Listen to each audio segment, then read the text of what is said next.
Are you thinking about buying your own investment property, but are unsure of how difficult it will be to manage? In today's episode, we get to learn from Glenn Gonzales, who has managed thousands of apartment units throughout his career. Let's jump in so you can see if managing investment property is right for you. Are you a working professional but struggling to balance the workload of your career, family, obligations, and preparing for your financial future? If so, this podcast is for you. You've spent years learning your craft, and now it's time to focus on your financial future. This podcast will teach you what you need to retire wealthy and happy. Let's dive in.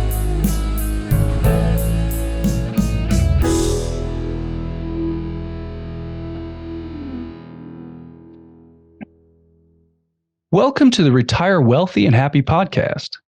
We created this podcast to provide financial tips and tricks to help you build up your passive income, and also provide methods that you can use to protect your wealth so that you can plan a better future for yourself and your family. We're grateful to have this podcast sponsored by Monument Real Estate Capital. Monument Real Estate Capital, helping you retire at least 10 years early through real estate investments. On today's episode, we're excited to have Glenn Gonzales with us. A brief background about Glenn: he is the owner of Obsidian Capital Company. He is the principal of Napa Ventures, president and broker at CGC Investments. And Glenn has over 25 years experience in the multifamily real estate industry. He's overseen the operation of over 7,000 units across 38 properties in 5 states. He's currently based in Austin, Texas. A brief overview of what we'll cover on today's episode. We're going to talk about getting started in real estate investing. We're going to talk about what it's like managing an investment property. And we're also going to talk about who Obsidian Capital is and what they do. Glenn, thanks for being on the show today. Would you be willing to share a little bit about your background? I'm curious about how it talks about you starting out as a maintenance person, I think, or cleaning, portering, something like that, yep, and how you ended up managing thousands of apartment units. So. I sure will. Thanks. Well, Ben and Earl, thanks for having me on your show. I'm pretty excited. So it's always kind of fun to relive the past and talk about how I got from A to B. You know, a lot of people say to me when I meet them, how did you get started in real estate? And Earl, to answer your question, I started off as a maintenance man. I was going to college up at the University of Utah, and my wife at the time was a leasing consultant at the apartments that we had just moved into as newlyweds, and they got behind on work orders. So they called and said, "You want to help do some work orders and get caught up?" And I'm like, "Sure." But in that process of doing that, you know, I'm shoveling walks in the snow and picking up dog crap and fixing toilets and dishwashers and stoves. And meanwhile, the people that were leasing the apartments are in the office talking on the phone. And I'm like, man, I wish I had their job, not this job. And so the regional manager came to visit the property, and I stopped her and asked, "Hey, is there any chance I could kind of work in the office and maybe be a manager someday?" And they're like, "Aren't you the maintenance man?" I'm like, "Yeah, I am." They're like, "Well, maybe you should go back and keep doing maintenance." And I'm like, "Oh, that's not cool." But anyway, long story short, they eventually called and said, "Hey, we have this little 60-unit apartment community. Would you like to be kind of the part-time manager and the part-time maintenance? Because we can't really afford full-time on for each one of those." And I'm like, "Absolutely." So I did. And that was my introduction into property management and out of maintenance. But that's what transitioned me. But that's where it all started. And over my career, I was then a property manager, a regional manager, and grew with a small fee management company to be their director of operations, and outgrew that company and actually got fired. So my mentor, funny story. Can I tell stories, you guys? Absolutely. Yeah. Absolutely. Okay. Love it. You tell me if I'm going on a tangent, and I don't want to bore your listeners.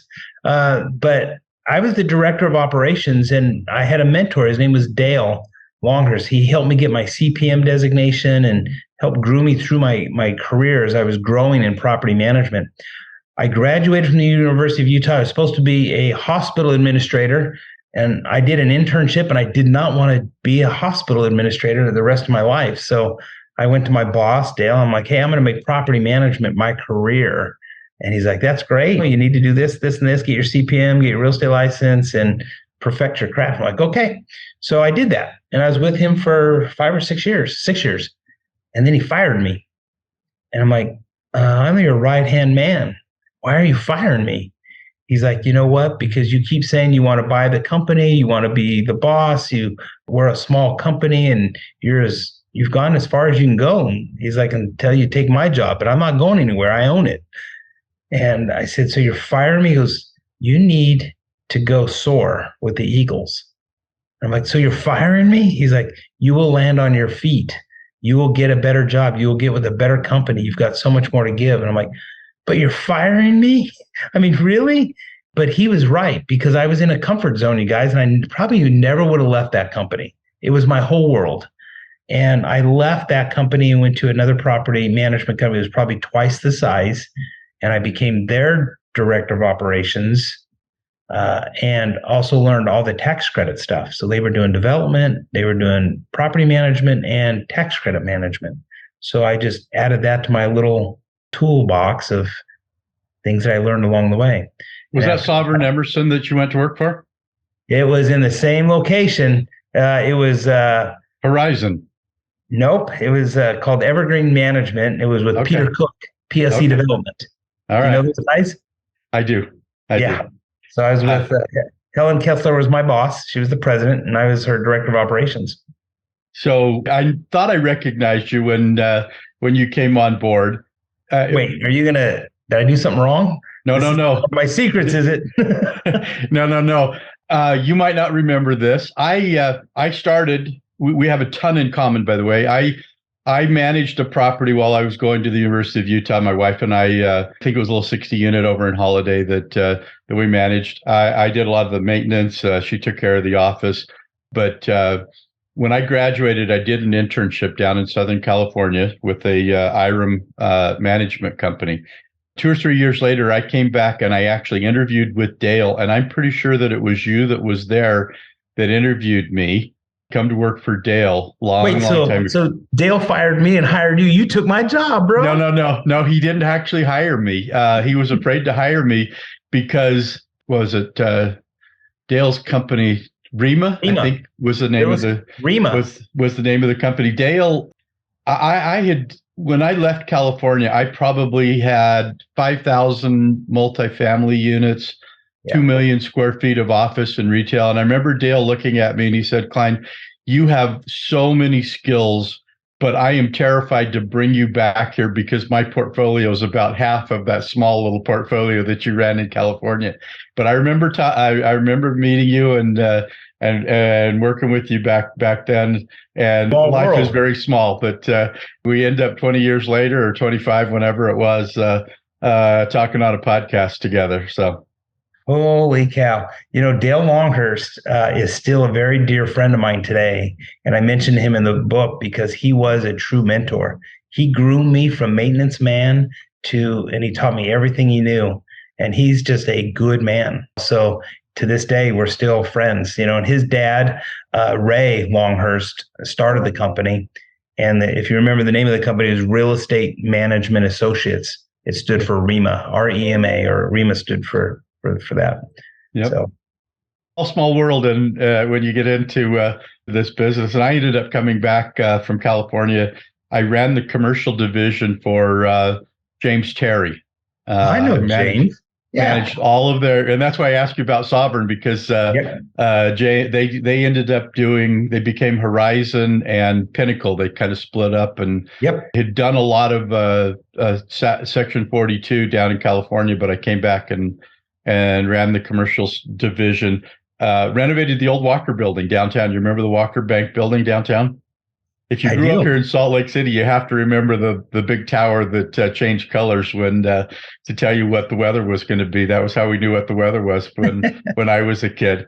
Yeah. But, small world, Earl. That's funny. My gosh. And now that we're sitting here, I remember going, I know I've met this person in the business world before. So it's really, really fun to have you here. I'm going to share one more story, Ben, if that's okay. And Earl, absolutely. Talking about these stories, I was at a kind of a conference, and we were going around this big circle introducing ourselves. And some guy across the room said, I don't really want to introduce myself. I want to introduce that guy right over there. And he pointed at me. I looked, I'm like, oh no, what did I do? Who is this guy? I didn't recognize him. And he's like, I'd like to tell you a story about that guy. He's like, I was buying an apartment community, and 2 days before closing, the chiller broke. And he's like, he pointed at me, he goes, that man bought me a new chiller for my property, where most people would have put a Band-Aid on it and just sold him a broken chiller, because it was 2 days before closing. His earnest money was already non-refundable. He already had his equity and his loan lined up. I mean, we could have stuck to him, but I don't do that to people, and I don't want people to do that to me. So here I am sitting in a room, a year later after that transaction, and he brought that up and vouched for me as a person that tries to do the right thing. So, so if you have listeners out there and they're doing the wrong thing and they're going to try and pass something off to a buyer, don't do that. Well, this is a good point, that the real estate world is a small world. Yes. You got the two of you on here. So if you do something to, for lack of a better word, screw anybody over, it will most likely come back to haunt you. Yes. Or they'll talk about it on a podcast and you don't even have to be on the podcast, Well, Glenn, man, it's good to catch up with you again. I'm curious. You wrote a book called Maintenance Man to Millionaire. You want to tell us a little bit about that book? Yeah. So I really am not an author in any way. A lot of people that met me just kind of asked me the question, how in the world did you get from being a maintenance man to owning 6,000 apartments? That just doesn't happen to people. And I'm like, yeah, it's a long story and it's kind of a journey. And there were lots of ups and downs. So a couple of people encouraged me to write, my journey kind of as a journal type thing. And a couple of guys says, you got to write a book, and I'm sitting at a conference and somebody actually put together like a little PDF of a maintenance man to millionaire and emailed it to me while I was sitting at the conference. And he's like, here's the cover of your book. I looked and I laughed. And then I went and talked to my wife about it. And she's like, yeah, maybe that's something you should look at doing. And so I did. Right. And we went through all of the experiences I had, both good, bad, and ugly, and the lessons that I learned, and the most valuable lessons that I learned, I stuck them all in the book. And that's where it came from. And my wife was a little embarrassed because she's like, why are you going to name it Maintenance Man to Millionaire? It sounds like you're bragging. I'm like, well, not bragging, but it does kind of have a catchy title to it. So that's how it came to be. And that's what it, and it's just, it's 12 chapters, and it just talks about kind of the life lessons. And at the end of each chapter, there's like a little Glennism, a little nugget that you could take away. And, the first chapter really talks about you, like the individual, the value of you and what you can do for yourself. Because some people think, oh, I got to be educated. I got to have a master's degree or a doctorate degree or something to be someone or something. And that's really not the case. Just be you, but just be the best you can be, and be good at what you do. If you are going to be a maintenance man, be the best maintenance man. If you're going to be a podcaster like Ben, do your research and interview people. And Earl, just be a good guy and help people and stay in the industry and teach people along the way. Just be you, really. And I don't know, there's little nuggets in the book, but it also talks about some of my failures as well. So anyway, so you guys can tell your listeners to go. It's on Amazon if anybody wants to get it. I do not have it on Audible. I'm sorry. I really need one of your listeners to say, hey, I'll read your book for you and record it, and because that's not me either. We'll have links in our show notes for that book as well. Okay, thanks. And it's interesting, your wife's asking you why you do that. Well, the truth is the life cycle of wealth, I believe, is that we start with this passion, this desire, right, to do something. We work hard and we start to achieve that. But as we get older, there was a time I enrolled to go back and get my master's degree. And at the time, I didn't need a master's degree. In fact, I had progressed to the point in my real estate career that I didn't think that the master's degree was even going to help me. But my goal at the time was, when I get to this point in my life, I wanted to be able to go back and teach people how I had done that. And my thought process was to go teach at a university, and without a master's degree, they won't let me on campus, right? And so I never did. I get plenty of opportunities to teach through coaching and mentoring and other things like that.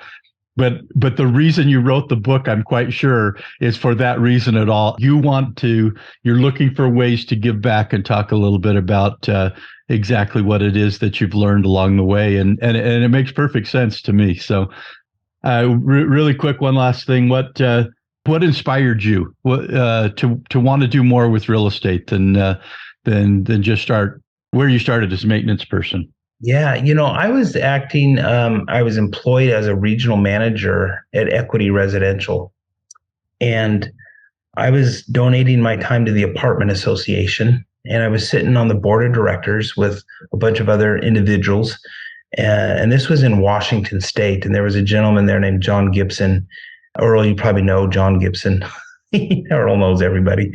But anyway, he was sitting there, and I said, John, I'm a regional manager, but I want to own some real estate, because John and others that owned the owners I kind of set on this little pedestal, like they're the owners, right? They own the apartments.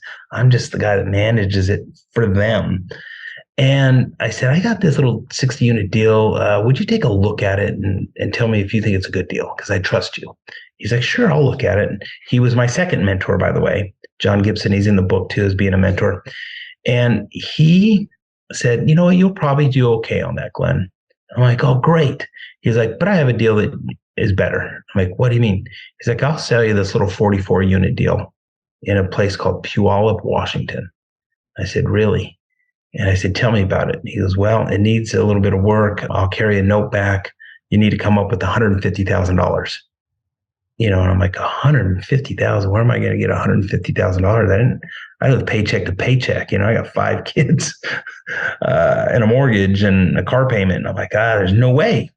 So I went to my boss and a contractor that we did a lot of work with, a vendor in the industry. And I said, hey guys, I found this great deal, and we need to come up with $150,000 between the three of us. And I think that we should be partners. I showed them the numbers, and they said, you're right. We can make some money on this deal. We should do it. And I'm like, great. You put up 75 and you put up 75, and that'll be our down payment. And they're like, well, I thought we were going to be 3 partners. And how does that math work? And this is where I learned about syndication for the very first time, but I didn't know it had a word. I said, well, gosh, guys, I found the deal, and I'm the one that's going to make it happen. You put up the capital, and we'll split it evenly 3 ways. I said, but here's the deal. You get paid before I do. So, if we make money, you guys get your money back. And if you don't, I don't get anything either, but I'm doing all the work. So I'm like, all right, fair enough. To them, that wasn't a lot of money. To me, it was a ton of money. We gave the down payment. He carried a note back. And honest to goodness, we worked our little magic for 1.5 years and sold it for $1.5 million more than we paid for it. And if you can just imagine the feeling that I felt living paycheck to paycheck as a regional, my very first 44 unit deal, to be able to split $1 million with my friends. They were happy. I was happy. And I'm like, I can get used to this. That's the biggest check I'd ever seen in my life. And that's kind of what did it for me, to be honest with you. I still worked as a regional manager after that. I still did my paycheck to paycheck, but I had a little more money in my savings account. So then I invested it into multiple 4 or 5 different rental homes. And then in 2008, 2009, all those went away. Most of them went away on a short sale, and most of them went away. All the down payments that I had put were all gone. Every one of them. So all the money I made, gone. So we can talk probably for hours, guys, about cycles, real estate cycles, and watching the economy. But it makes me more aware today when I do my investings, because we now go through cycles still today. We're facing cycles right now. Anyway, it came back in 2014, 2013, started bouncing back. I bought a 200 unit deal, and it was kind of the same story. I'm now in Texas. I'm the president and owner of a property management company, Fee Management. And I came across a deal that was getting foreclosed on. The bank called me and said, hey, property manager, will you give us an estimate that'll take, so we know kind of what it'll take to fix this problem? And I told them, I did. It took me a couple of weeks, but got bids, got estimates, evaluated, told them, hey, bank, you need $1 million to fix your problems. And they said, we're foreclosing. We're not investors. We're going to fire sell it. So I said to the bank, hey, guys, if you're going to fire sell it, why don't you fire sell it to me? I'll give you $1 million and we'll fix up, and all the money will go into the property. You'll be in a better position you were before. And they're like, okay, do you have $1 million? It was the same story as $150,000 that I needed way back in the day. I'm like, no, I don't have that. $1 million, that's a lot of money. So now I knew what syndication was. Now I'm learning, because at this point, it was a 200 unit deal in San Antonio. And I'm like, I want to buy this deal. It's a gold mine. I swear, guys, 9 times out of 10, I'd go talk to investors and they're like, is this your first syndicated deal? I'm like, yes, it is. Like, hard pass for us. It's a no. And I can't tell you how deflated I felt when 9 out of 10 people tell you no. But one would say yes. And the 9 people that said no, I asked them, I said, well, do you know anybody that might be interested? They said, yeah, these guys take like risky deals. Call them. They give me a name or number. And so that's what we did. We and my business partner at the time, we just worked the phones and raised the $1 million. And that we sold it on our 1-year anniversary for a 48 IRR. Right. So those 9 people that told me no, I called them and I said, here's what I sold it for, here's what I bought it for, and here's the return the investors got. They're like, wow, okay, you got our attention. We're in on the next one. What do you have? After that, it seemed like the floodgates were open. So got going. So just listening to you, I think it's funny. People underestimate the power of going through property management because of the in-depth understanding that we just wrote a business plan for one of the things we're trying to do as our company. And I use the analogy that the difference between looking at properties from I drive by every week and see them versus having to manage from long distance. And it's the difference between being site certified in an airplane versus instrument rated, right? That's right. You get a way different perspective. You're able to look at those things and deliver really, really incredible results to your investors because of that infinite knowledge of what goes on in the property management world. So, Earl, you're speaking my language. I'm a private pilot. And I don't have my instrument rating, but I love to fly. And I think all the places I could fly if I just had that instrument rating, So, along that same line, Earl, and Ben, I was recently visiting one of my properties up in Fort Worth, and the big hot water heater that serviced the laundry room went out, and I asked them to give me some bids and came back and they said, here it is. It's like $6,000. I'm like, $6,000. I said, let's go look at it.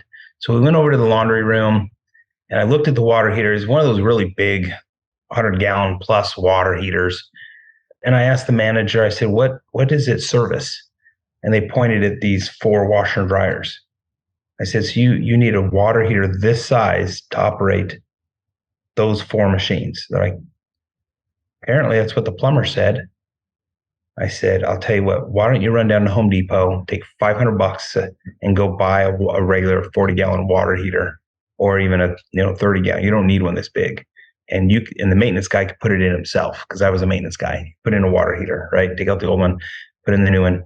So then it was like a $500 water heater plus the maintenance man's time, and we just did it in-house on site. But unless you have a little bit of experience, how many times does a regional manager or a property manager just give you a bid and say it's going to take $4,000, $5,000, $6,000 to repair?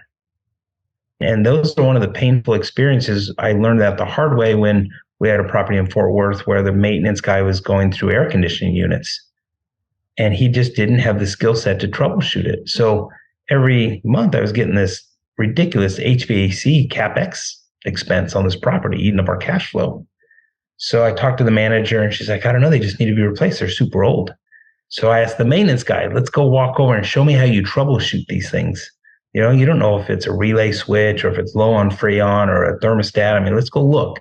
Tell me how you walk through it. We walked out to one and he goes, I have no idea where to start. I'm like, so when one of these break, what do you do? He's like, I just call an HVAC company and they come out and replace it. I'm like, oh my gosh. I look back at how much money that really cost me as an owner and my investors, just because nobody asked the hard question. What do you do to troubleshoot it? Then Yeah, we I hired can a see Ben supervisor that was laughing. HVAC certified, problem solved. And he just fixed them all. I could see Ben laughing because when we got started as a group, we'd have our Tuesday meeting where we'd go through the properties. And I can't tell you how many times I said, this is ridiculous. I can't believe, I mean, figure it out. These guys are making $300 an hour for a plumber. Are you kidding me? And it's just that mentality that says, hey, I've done this 100 times. I've looked at the cost of, I know what a water heater costs. I know how long it's going to take them to do this. And it's amazing how that changes your perspective. Yeah. Ben, I apologize. I've got started here, and I probably even jumped over a couple of your questions that you've got going here. But I'm gonna give you a second to get caught up. How's that? Well, Glenn answered several of my questions. We didn't even have to ask him, so he's just light years ahead of us. Well, but it's good. We like these stories, Glenn. Yeah. And one of the things I want to point out, because I was going to ask you about your first deal, but you told us that story, which is wonderful. One of the things I want to point out to our listeners is that your first deal, at least from the way you told the story, was executed pretty well. And I would say that one of the reasons you were able to do that was because of your years of experience in property management. You knew how to operate the project. It's not like you went from nothing to your first deal and it went well, right? Like you had a lot of experience before that. And you also mentioned you had at least 2 mentors, probably others.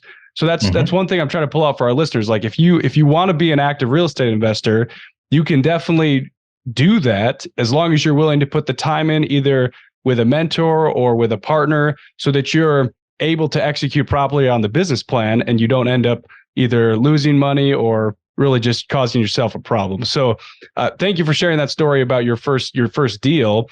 I do also want to ask, and this is kind of a broad question, but I'm asking it this way on purpose. Are there things you wish you would have done differently or better at the beginning of your career that our listeners might be able to internalize and use so that they don't make similar mistakes? Yeah, that's a great question. I think back on getting from A to B, and I'll share with you some of the successes and I'll share with you some of the failures. I think one of the things that I did well over the years was I invested my time in people and relationships. There was a guy by the name of Ed, and he was up in Washington, and he was 70 years old, and I really looked up to Ed. He was very successful in real estate, and that's all he did, and very entrepreneur.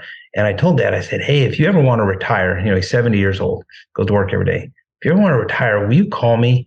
I'd love to buy your company and just kind of pick up where you left off. And he's like, I will never retire. Well, we stayed in touch over the years. He turned 80. He was biking in some country in Asia and got sick. And he's like, maybe I should rethink this. He's 80 years old at this point, still very active in real estate and health. And we went biking together in New Zealand, and sure enough, he agreed to sell me not just his management company, but because I didn't need the management company, but he sold me 8 apartment complexes that he owned up in DFW, and there was about 1,500 units, maybe plus or minus a little bit, and we closed all 8 of those over 6 months. So he was a friendly seller. We came to a sales price. He gave us the time to close this one and then close the next one and then close the next one. But that was a relationship that took a decade or longer to develop. And I didn't want anything in return. I just wanted to be the guy's friend. And it paid off. Now, that was a success that started early in my career. I continue to live by that same philosophy today. One of my failures is sometimes I jump into partnerships with people too soon with really not knowing their true strengths or their true character. And sometimes you get into a partnership and you're in it and it's like a marriage and you realize, this isn't working out. I feel like I'm doing more than my fair share, but you shouldn't say things like that because that's not really an honest statement. And then over the years, you start learning character traits that may be different, call it right or wrong, that are different than my character traits or the things that are important to me. So I think early in my career, Ben, I think I jumped into partnerships with really not fully understanding who I'm partnering with, because things will be great and you guys will be friends. When things are difficult and you got to roll up your sleeves, it gets difficult. And just like any other relationship, sometimes that strains the relationship. And depending on how you act or they act or react, it could be good or bad. Fortunately, I've exited partnerships okay, but I've learned a lot through the years on maybe vetting out my partners that I'm going to get in bed with, per se, because you're in it to win it. And it's tough to get out. So what I'm hearing you say is, for anybody who's getting started or trying to scale up, if you're going to look for partnerships or joint ventures, whatever you want to call them, make sure that you're vetting or really digging into the person you're looking at doing business with, because it's like a marriage. It's very involved, and if there's something about that person that you won't mesh well with, it could end badly. Yeah. I mean, I actually got in an argument. I started this podcast with you guys sharing a story about when I was at that conference, and I ended up buying a chiller for this buyer. We were the seller, but my business partner at the time, he did not want to buy the chiller. Matter of fact, we got in an argument over it. And I told him, at the end of the day, if I have to, I'll take it out of my cut. But he's like, we're not obligated. He's closing in 2 days, whether or not we buy him a chiller or not. And that just didn't set well with me. And that really demonstrated the strength, I think, of his character or my character and what we stand for. But, he was technically right. We were not obligated, but I felt morally I was obligated.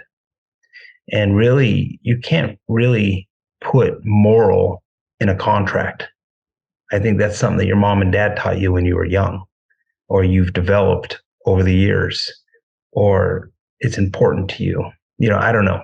So that was a lesson. And I have, I think it's chapter 8 in my book. I talk about partnership patterns, because there's also roles, and there are times. It was that same character guy that said, I think, Glenn, we should go buy some apartment complexes and buy a bunch of them. And he was very motivational. And what he brought to the partnership was, a lot of initiative. And he also he didn't put any limits. I remember having a conversation with him about buying a 650 unit apartment complex. And I'm like, dude, that's a big deal. I don't know that we can do that. I'm like, we got to go get a loan from Fannie Mae for $30,000. I don't even know if we have the liquidity, and he's like, well, we'll just ask one of the investors to put up, their balance sheet with us. I'm like, who's going to do that? He goes, just ask. But he was right. He was absolutely right. We bought that sucker. So, when I talk about partnership patterns, you just need to go into it with your eyes open, the good and the bad. There are good and bad in every partnership. And so anyway, I could talk for hours about that too. And I appreciate you telling those details. In respect of your time, let's switch gears a little bit. I knew that you and Earl had similar experiences, and that's why I had him on the show today. I want to talk about property management specifically, because I know you both have a lot of knowledge in that arena.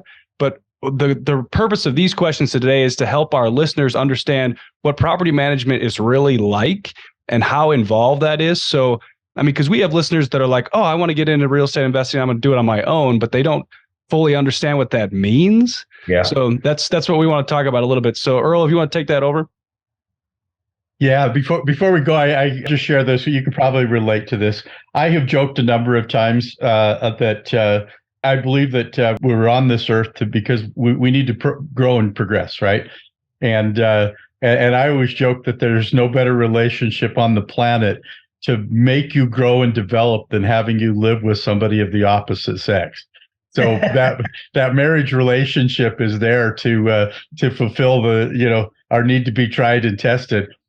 Second only to that is a partnership relationship, right? You go in, you become good friends, you do a lot of things together. I think my two partners and I, we probably spend more time together with each other than we actually do with our wives sometimes. So, and it could be just like a marriage, right? It's incredibly fulfilling, but you have to make sure that you get the right one. Let's put it that way. Yeah. Right now, Mike Woodfield is the co-owner. He's the COO and I'm the CEO, but we're 50-50 partners. And he has been absolute heaven sent. I mean, he just steps up and steps in when I'm out, and I step up and step in when he's out. You know, he just had a baby, but what a perfect partnership that we have developed over the years. So they're out there. You find the good ones and you just stick with them, you know, because you can make a lot of money. You get a lot of good things.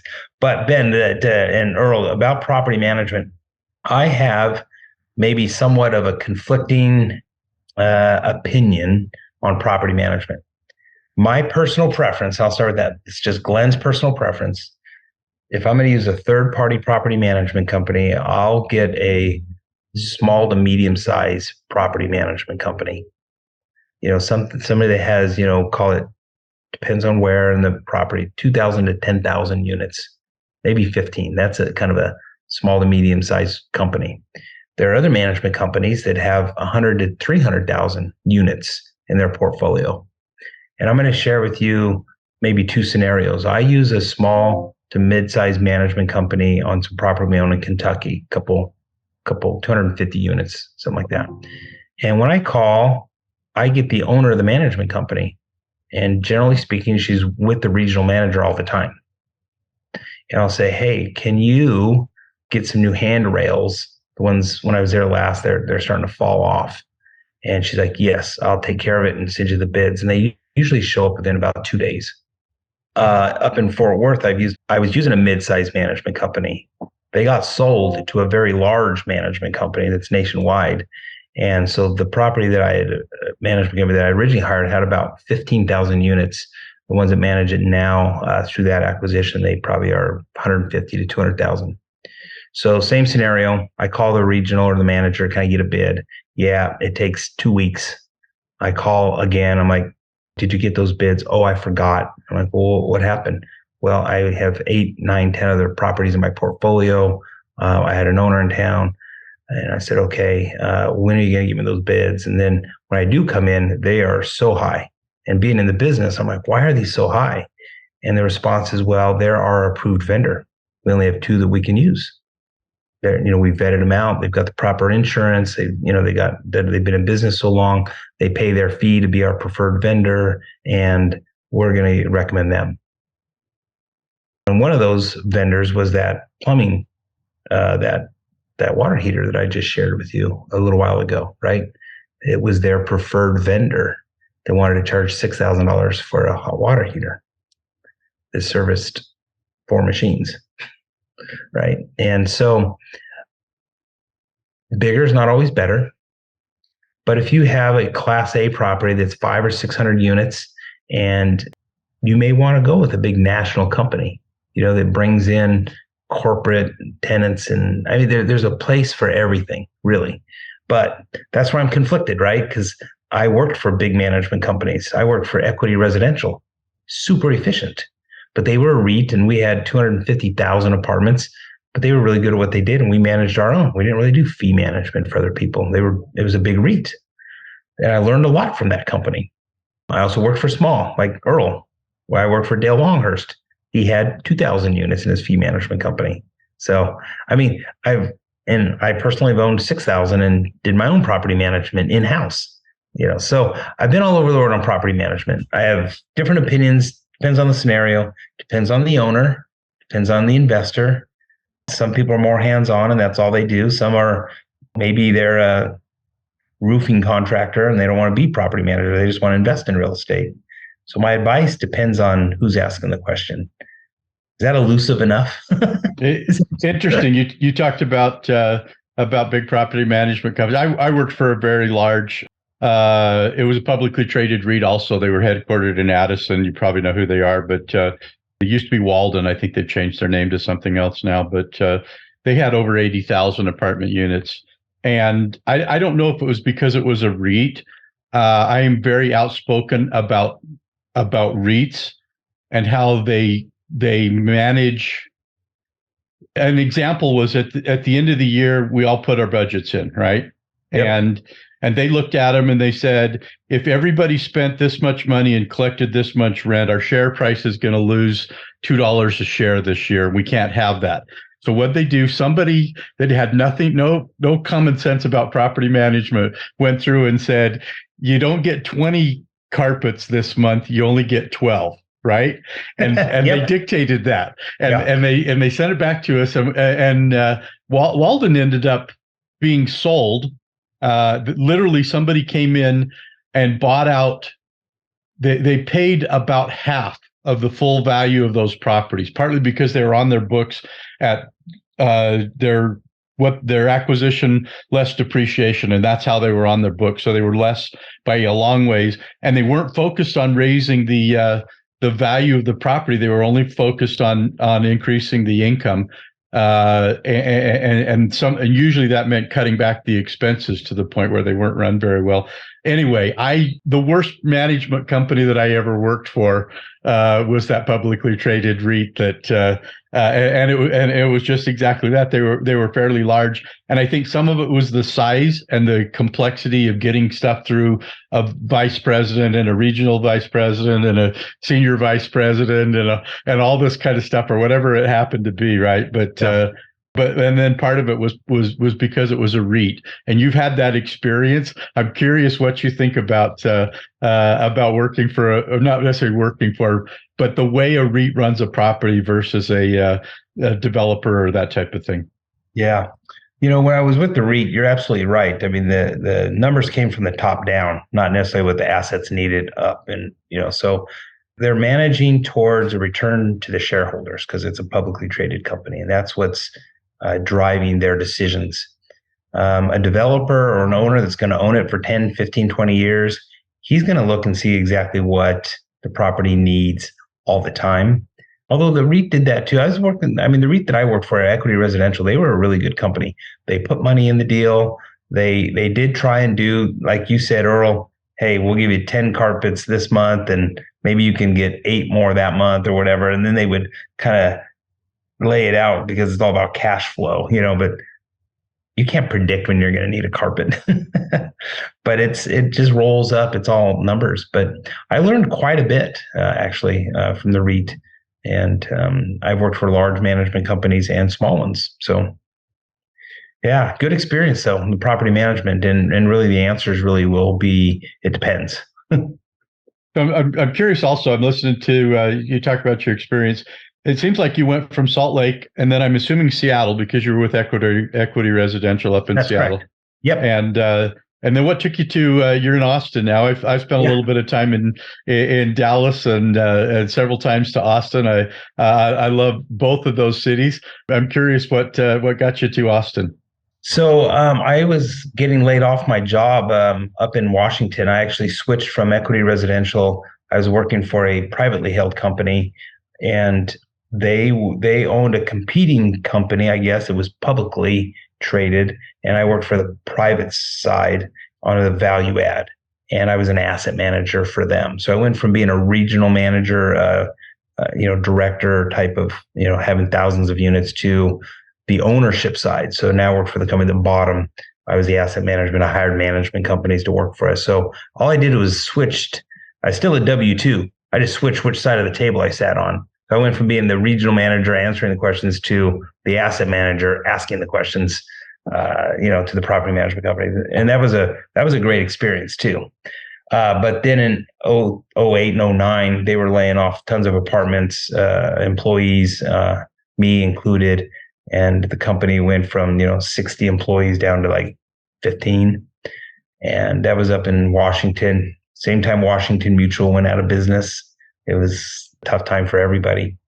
And so I moved to Texas because I had a person that I knew that was buying apartment complexes, and he wanted to self-manage. He got tired of the property management company. And so he had a couple thousand units and said, why don't you come down here? I'll make you a partner. And that's what got me from Washington down to Austin. And I did that for a little while until I just finally learned how to syndicate my own deals. So tell us a little bit about that process. I know you did a couple of deals here and there. How big of a difference is it now? The idea of syndicating, raising money, and how much more complicated this makes your real estate? Yeah. So really, when you're a W-2 operator, you see things from, the property's perspective all the time, because that's all I knew. And Earl, it gets really different when you're trying to buy a deal and you're negotiating the purchase price, and you've got to really understand the type of financing and the amortization that you're going to need to make that deal profitable or not profitable.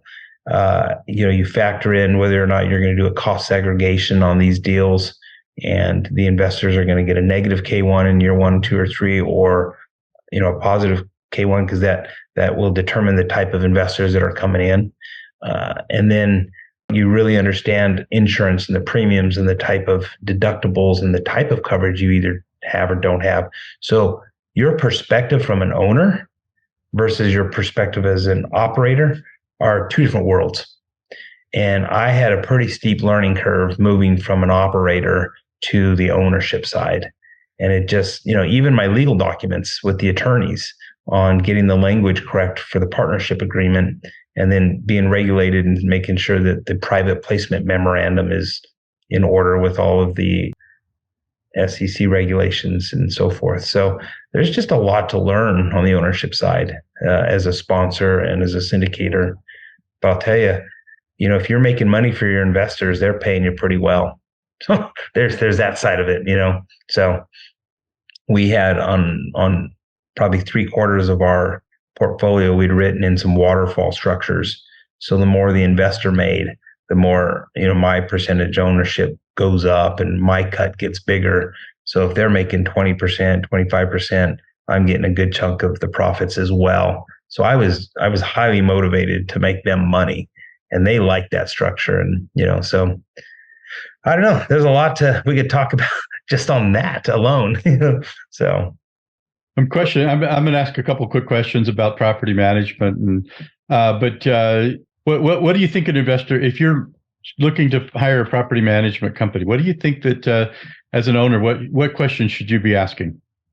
That's a great question, Earl. I would ask what size company they have, number of units, their staff. I would find out what kind of software they're using.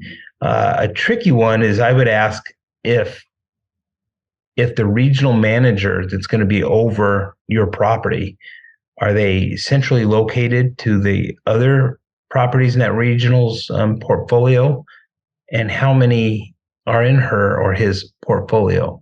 And the reason I would ask those questions is because if you have a regional manager and you want them to go visit your property, they can go there once a week, once a month, once a quarter, or once a year. And that will dictate on how busy that regional manager is and their capability of getting there, right? So if I have a regional manager and part of their properties are in Dallas and some are in, Waco and some are down in San Antonio, what is the likelihood of that regional actually getting there? Yeah, slim to none. They can't travel frequently enough to really be an effective property manager. On the flip side, if there's a regional that has 7 or 8 properties and they're all within Fort Worth, they have perfected their craft in Fort Worth. They know every vendor, they know the judge on the evictions, they know everything, right? And those are the good questions that they can ask, is tell me about the regional and things of that nature. So interesting. And I've shared this a few times, I think, but when I was managing the commercial division, all commercial properties, I had probably 120,000 square feet of TIs under management. I used to get in the office at 7 a.m. I'd push the button on my phone that says, you got messages, right? And I'd start downloading them. I had 6 or 7 to-do list items from the day before that I had not gotten to yet. And they were rated 1, 2, 3, and 4. And then I started taking notes, and I'd get about halfway through the 15 messages from the night before.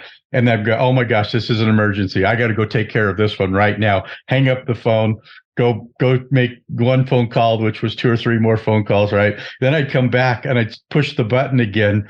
And now I'm at 15 or 16 again, and I'm starting, one by one. And sometimes it was 4 or 5 o'clock, and I'm looking at my assistant going, hey, can you do me a favor? Go down to Subway and get me a sandwich because I'm starving and I'm not going to be out of here. And people don't realize that that's how incredibly incredibly busy sometimes you get when you're doing property management. Yeah. Property management is, and because I was in it for so many years, I mean, you literally are just putting out fires every single day. Whether it's an employee issue, they quit, got to replace somebody, they got hurt, workman's comp, there's claim on insurance, delinquency, collections, just you name it. Every day there's a fire to be put out somewhere. And I feel, after being in it, and I have a lot of respect for property managers and regionals who are good at what they do, because they've got so many balls up in the air at any one given time. And so if I don't get a call back from a regional today or tomorrow, I cut them a lot of slack. I was in a class. I was long story, but I ended up being I had an anger management class. Has to do with a 20-year-old divorce kind of a thing. But and I'm trying to convince the guy, hey, I really should not be here. I do not have a massive anger problem. And one of the things that I used as I'm talking to him is I have been a crisis manager my entire career. Right. There is nothing. My wife can come in and scream and yell at me at the top of her lungs. And I'm just like, it's not going to do any good to fight back. Let's just let her calm down, because I know in a couple hours or at least a day or two, she's going to come back and say she's sorry. We're all going to be happy again.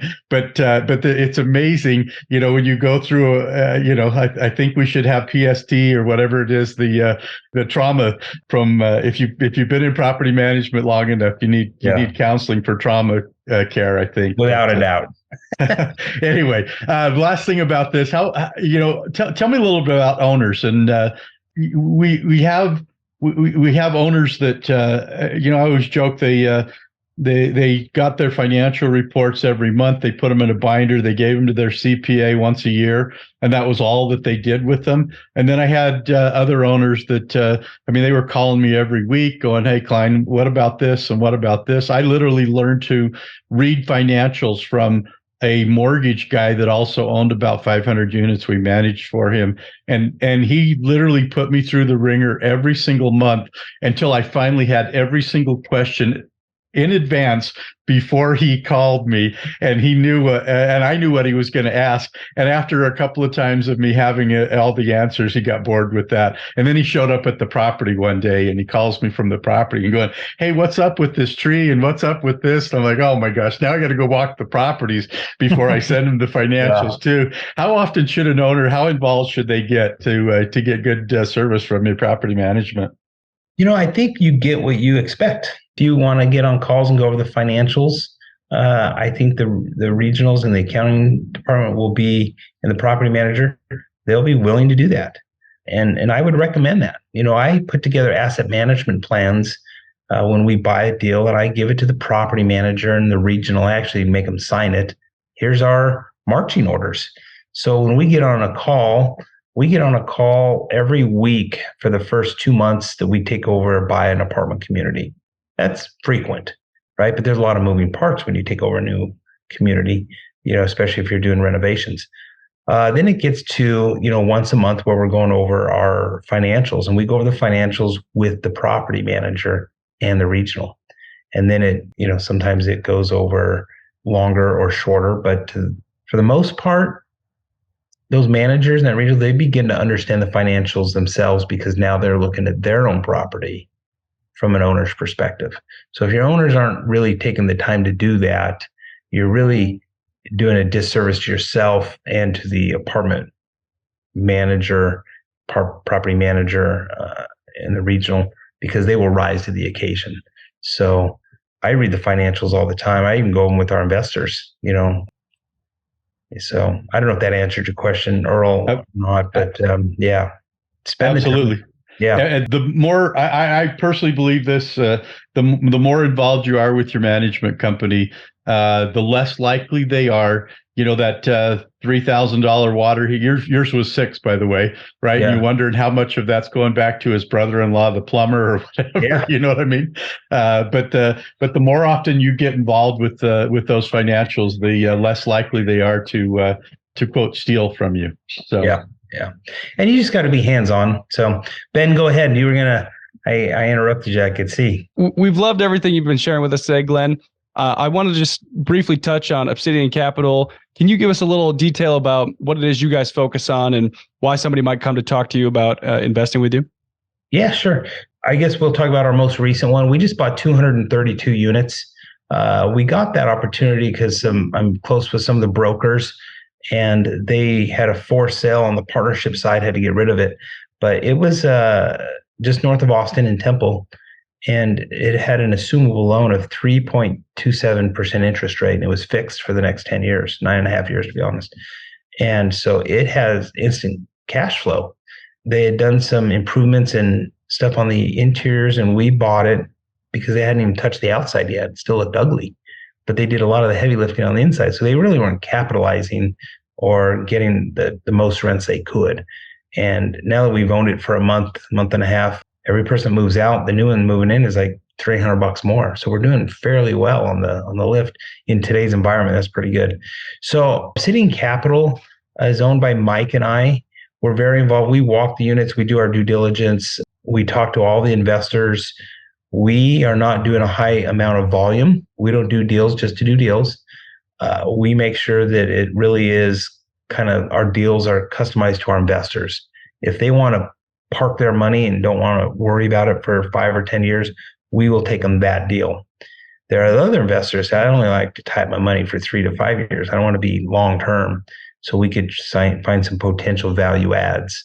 We're actually building some stuff right now from the ground up. And there's a group of investors that like newer product. So they're heavily involved in that. So we try and customize the deals and match up the investors to their personal goals, because everybody's got different goals. Some of them like riskier deals. Some of them don't want to think about it. They're going to put money in just cash flow. Just send me a check once a quarter. And I don't want to pull it out and go find another deal, that may or may not make as much money as the last deal. So, Ben, they all have different criteria, and we try and we talk to all the investors on the phone. We talk to all of them. So. Well, it sounds like you've got a ton of experience, and you're demonstrating that by saying you have different investing strategy used for different investors, and you try to achieve the goals that they're looking for with different investment opportunities, right? Yeah. And they can find us we have our track record and information and links to podcasts like this on our website, which is obsidiancapitalco.com. So Obsidian Capital Co. I think you have links and stuff. We'll have that in our show notes. Yeah. Glenn, I want to ask you, since you have so much experience in the market, what do you think will happen in the real estate market in the next 5 years? Obviously, this is a very broad question, but you can answer it however you want. Okay. I do have a crystal ball. Where did I put that thing? Here it is. And so, the interest rates are going to come back down to a reasonable level. We could not stay in business if interest rates were really at 2% and 3%, right? Banks can't stay in business. They don't make enough money. The cost of money and all that is just too low. So that stimulated our economy, and it did a great job, right? And people started spending, and then we got inflation. Now we've gone to the other extreme. I believe in the next 5 years, that interest rate is going to kind of come down a little bit to kind of the happy medium. And I think that is the right place that we'll need to be. So if you could, in today's environment, find deals that you can underwrite to, then you pull the trigger. There's still a little bit of a disconnect where some sellers are still holding on to a 4.5 cap rate, and interest rates are 7.5%, and that math doesn't add up. You can't buy something at a 4 cap and go get a new loan at 7 and think you're going to make money, because you can't. We joke about that all the time, right? We just tattoo stupid on their forehead. If your cap rate's gonna be higher than or you're lower than your interest rate. And if you think you're gonna buy it at a 4 cap or 4.5 cap and improve operations and then sell it at a 3 cap. So those that are really underwriting to compressed cap rates are not going to do well, right? So be conservative in your underwriting. I also believe that. So when we're underwriting, I used to underwrite to a 5 or 6% rent growth. We are now at a 2% rent growth in our underwriting models. So, and in some cases, maybe flat. Austin has seen double-digit rent growth. Double up in Dallas was very high as well. But we're very conservative. And the reason we're doing that is we do believe that there will be some people being laid off work. People will be affected by the higher interest rates. People will get nervous about spending, so they probably won't upgrade their apartment. They may stay in a classic unit a little longer. So there's so many variables that influence me personally. Plus, I lived through one of those markets where I personally lost a lot of money when the cycle came to an end, and I lost all my money. To be honest with you, I was broke. So I learned a lot. It hurts when you lose money, and I have vowed not to lose money for our investors. So I'd rather not win a deal and be more conservative today. And I would recommend that your investors kind of do the same thing. Your listeners is to really, if you get an offering where you see 10, 12% rent growth and you're going in at a 4 cap, I would just say, ask a lot of questions. That's a great point. So whether you're investing with Obsidian Capital or any other group for that matter, make sure you're looking at the details of the financials, because there's a lot of assumptions that are in there, right? And anybody can make them look however they want to, but being conservative in nature and making sure that the assumptions are making sense for the current market and what we think the market will be like in the future is very important in being able to actually hit those returns. So you're at least not losing money and hopefully making a good profit on your investment. It's very easy for a person in my position or a sponsor to have an exit cap rate at 5, but that really maybe only gets the IRR to a marginal IRR. So they could just change that one number and say, we're just going to exit at a 4.75% on the cap rate. And all of a sudden the profits just jumped. And all they did was change one number in the spreadsheet, and then that moved that IRR up just enough to get somebody's attention. And so be cautious of that too. So thank you for sharing that, Glenn. Yeah. I mean, we could talk to you for hours. Most of our episodes are only about an hour, so we probably have to wrap things up. Is there anything else that you would like to have our listeners know about either property management or just real estate investing in general that you feel is a nugget that would be helpful? Real estate investing and being in property management has blessed my life and my family. So it's all I know. So I'm very biased, right? I mean, but I've also seen investors make a lot of money as well. So, to your listeners, I guess the nugget would be just be realistic in your expectations. There's no such thing as get rich quick. You see a lot of flash on Instagram and Facebook and some of those other social media platforms. It is a lot of work day in and day out. It's a grind. And so my nugget is just be realistic. That's very important. Thank you for sharing that. Yeah. We always ask 4 questions of all of our guests. It's interesting to kind of summarize and get a unique perspective. And so some of these I can guess, but we'll ask them anyway. The first one is, what's your favorite business book? And I know you're going to say it's Maintenance Man to Millionaire, I think it is. But no, go ahead. There's 10 great commandments that are really good things that can help people stay on the right course and make good business decisions if you follow those. I was given a book that I read recently, Never Split the Difference. And I forgot the name of the author, but it's a good book. It really talks about negotiations. And it's very helpful insights, right? You never split the difference. And it just talks about how you can get to the right spot through negotiations where other people don't have to feel like one person won and one person failed. And it's a good read. Yeah. Very cool. Chris Voss, I think, is the author on that. Yeah, thank you, Ben. Yeah, that's right. What do you think brings you happiness? Oh, there's so many things. I wish you guys could see it. I got my family portrait up there on the wall over there. Beautiful. And right now I have 6 grandkids, and my wife and I love spending time together. I don't know. I'm a family guy. At the end of the day, that's what brings me, more happiness than anything else. And it's funny you say that. My daughter is calling me as we speak, so I'll text her back. Family. I go and I do real estate. I'm all in. I perfect my craft. I be the very best I can. But in the end, I take all the spoils that I can and share it with me and my family, and we spend time together. So You might relate to this. I joke all the time. If I'd have found out how much fun grandkids were, I'd have skipped over the kids and gone straight to grandkids. So, yeah, they love you. They just want to play. I can just play and give them candy and leave. It's the best. Mountain Dew and send them home to mom and dad. Yeah. Anyway, tell me what your future retirement looks like. Oh, future retirement. My wife jokes that I will never retire because I love what I do. I come to work and I really enjoy it. I like the people I work with. If I could, I would probably come into work 2 days a week, and then I would travel. I would go visit the kids, the grandkids. I would go see cool places.